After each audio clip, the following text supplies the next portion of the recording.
Hello friends, हमारे channel Arvin technologies में आपका स्वागत है। सॉफ्टवेयर खरीदने के लिए या डेमो के लिए दिए गए नंबरों पर संपर्क करें या आप हमें मेल भी कर सकते हैं। सब्सक्राइब बटन को दबाएं, नोटिफिकेशन के लिए बेल बटन दबाएं। वीडियो को लाइक और शेयर जरूर करें।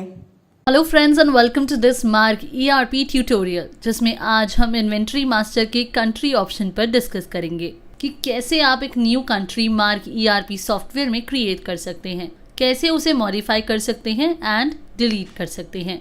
बेसिकली कंट्री क्रिएट करने की नीड क्यों पड़ती है? जब भी आप कोई लेजर क्रिएट करते हैं अपने कस्टमर का या सप्लायर का, तो लेजर क्रिएट करते टाइम आप उसकी रिक्वायर्ड डिटेल्स एंटर करते हैं, लाइक उसका नेम या company name, address, email ID, phone number, state and so on.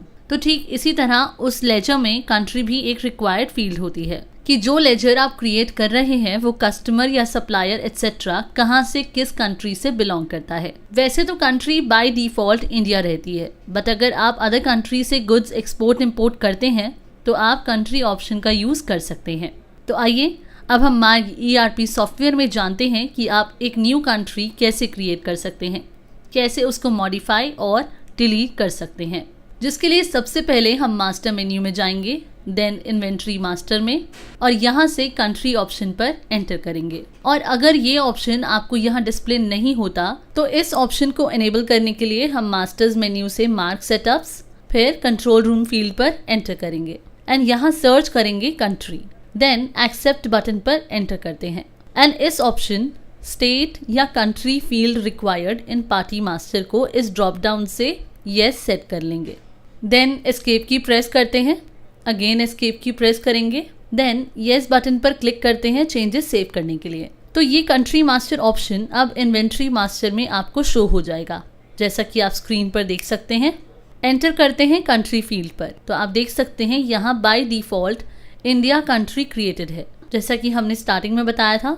अब सपोज आप अपने गुड्स इंडिया के अलावा इंडिया से बाहर भी एक्सपोर्ट इंपोर्ट करते हैं, तो हम न्यू कंट्री क्रिएट करते हैं एंड न्यू कंपनी क्रिएट करने के लिए हम कीबोर्ड से F2 फंक्शन की प्रेस करेंगे एंड यहाँ कंट्री नेम मेंशन करते हैं, लाइक हम बांग्लादेश ले लेते हैं।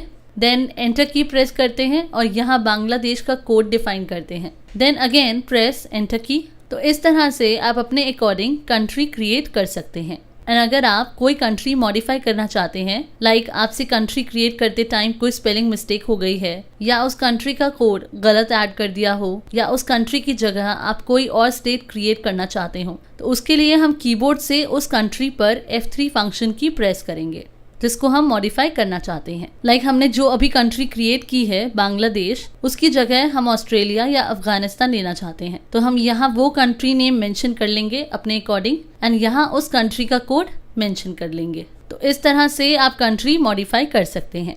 अब आते हैं डिलीशन पार्ट पर। अगर आप सपोज यहाँ से कोई कंट्री डिलीट करना चाहते हैं तो उसके लिए आप उस कंट्री पर डिलीट की प्रेस करेंगे जिसे आप डिलीट करना चाहते हैं। सपोज हमने अभी जो कंट्री क्रिएट की थी बांग्लादेश, हम उसे डिलीट करना चाहते हैं, तो इसके लिए हम इस पर डिलीट की प्रेस करेंगे। तो ये कंफर्मेशन विंडो अपीयर होगी, are you sure want to delete? तो कंफर्म करने के लिए येस बटन पर एंटर की प्रेस करते हैं। तो आप देख सकते हैं जो कंट्री हमने क्रिएट की थी डिलीट हो गई है। तो फ्रेंड्स, इस तरह से हम मार्क ERP सॉफ्टवेयर में अपनी रिक्वायरमेंट के according new country create, modify and delete कर सकते हैं। Thanks for watching.